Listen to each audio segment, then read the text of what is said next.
Hello and welcome to the Magical Parenting Podcast.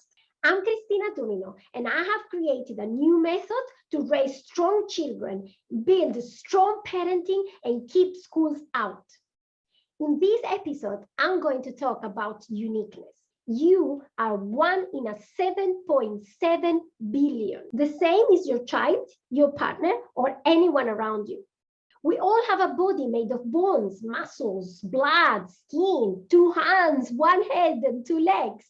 We all feel emotions and have a mind to reason and think, and we all have a soul as well. So, in appearance, we are all the same. However, we are not in any of the aspects I just mentioned. By starting with our physical body, studies show that we are all unique. Unique is our DNA, our fingerprints, our footprints, our lips, our retina. Even the way we walk is unique. There is not one outer ear shape that is the same as anyone else in the whole world. We are unique not only physically speaking, but also in the way we feel our emotions, in the way we think and create and reason, but as well at the deeper level of the soul. These aspects are also very different, even when two individuals have been raised in the same culture, in the same family, and going through exactly the same experiences.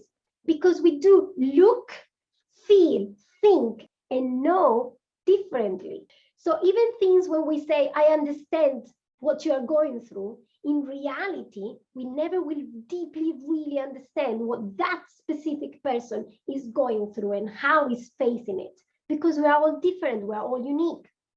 Even the way we think and create is different. The way the children create is different. On this respect, Professor George Land made an interesting study based on divergent thinking. The term refers to individuals who can conceive multiple original ideas and ways to solve problems. In other words, divergent thinking is creative thinking. He did a longitudinal study on 1,600 children that were tested every 5 years to observe how creativity levels could change throughout the child's life. In a scale from 1 to 100, where 100 is considered a genius, could you guess the number of children amongst 5 years old who scored at the genius level? 50%? 80%? It actually was 98%. It means that most probably when you were a child or your child at the age of 5 is actually a genius.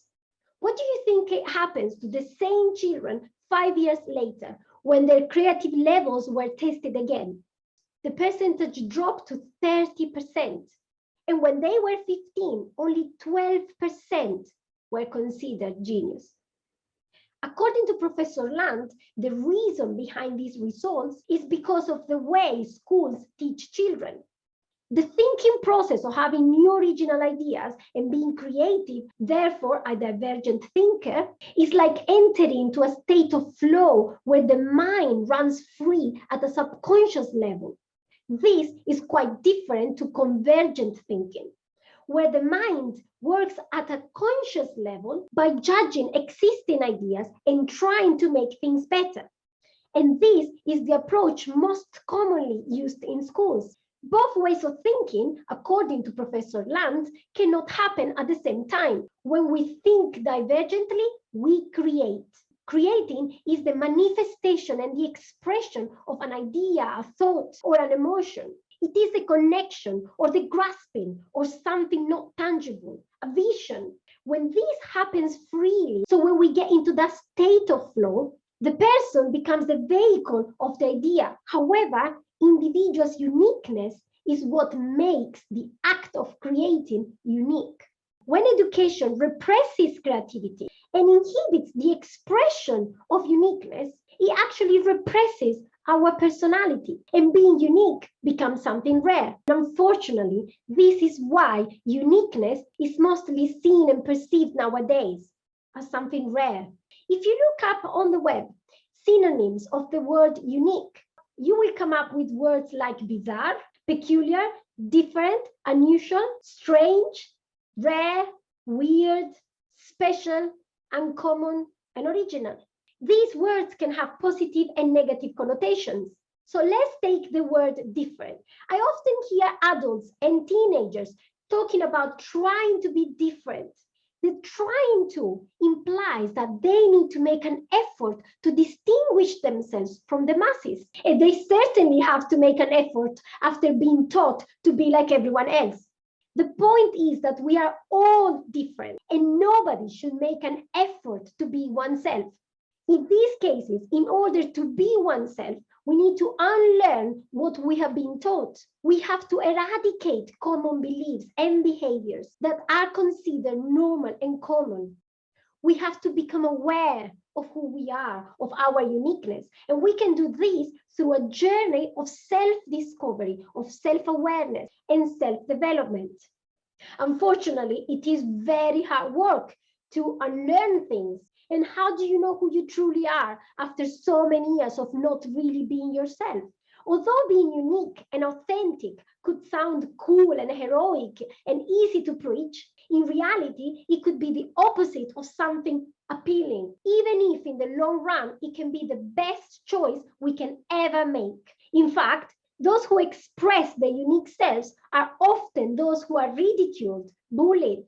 They have to face opposing crowds who draw the power on common beliefs.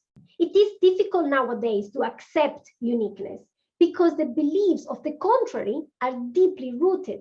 The person living an authentic life is the challenging person, the extravagant, the controversial, the misunderstood, the one that creates problems. These indeed are often considered special cases.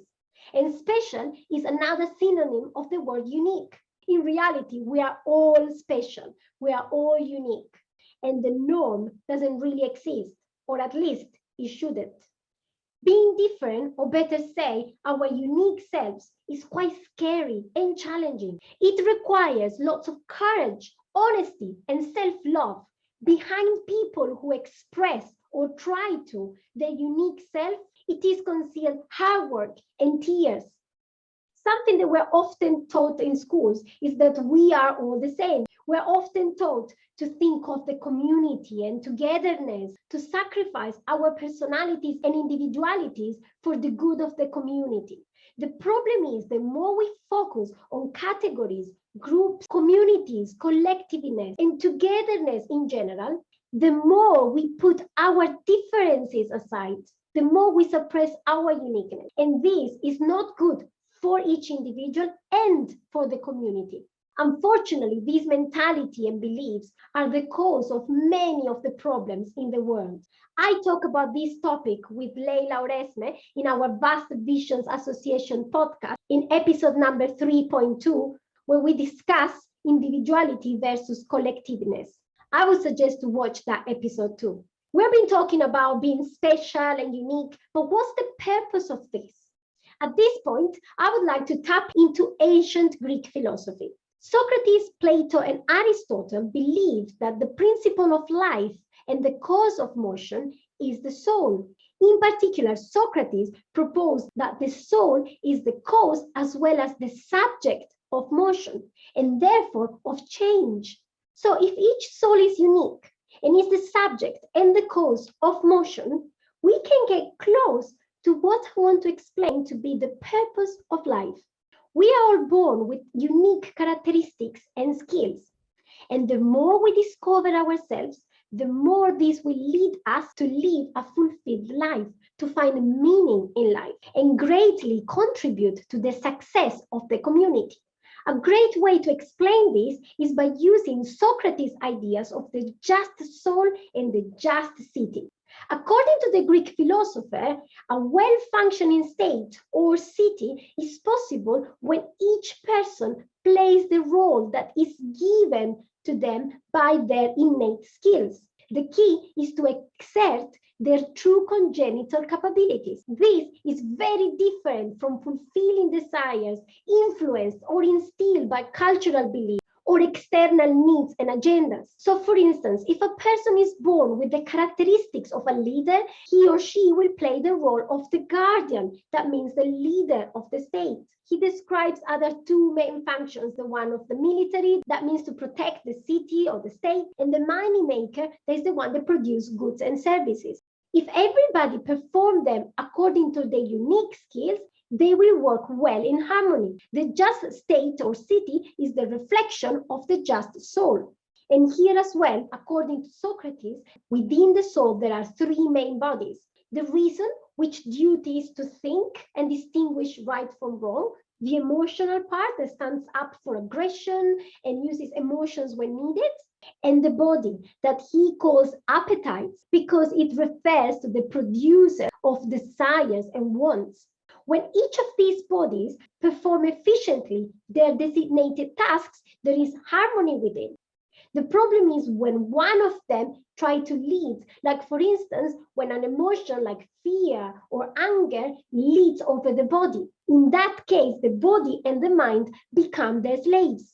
And this is why, again, self-knowledge is essential. So in conclusion, according to Socrates, when there is more harmony within, there is also more harmony, acceptance, and tolerance in a community. The more we know who we are and what makes us unique, the more we can understand what is our true purpose in life. The more we can find meaning, we can find direction, and we can find happiness, the real happiness. Learning and growing are part of the game because change is a constant, as per Heraclitus' words, another ancient Greek philosopher. However, learning is not just about how the world works, its rules, its structure, dynamics, history. It is about learning lessons that are specific to us so we can become a better version of ourselves and therefore build a better society. When we understand the true meaning of uniqueness, its role, and how to unfold it, we can support learning, growth, and purpose in life. And we should know how to do it as individuals and parents so we can do the same with our children. Imagine if you could do this since you are a child without needing to unlearn stuff. I hope this episode was interesting. Please do share and comment below, and I'll see you in the next episode. Bye.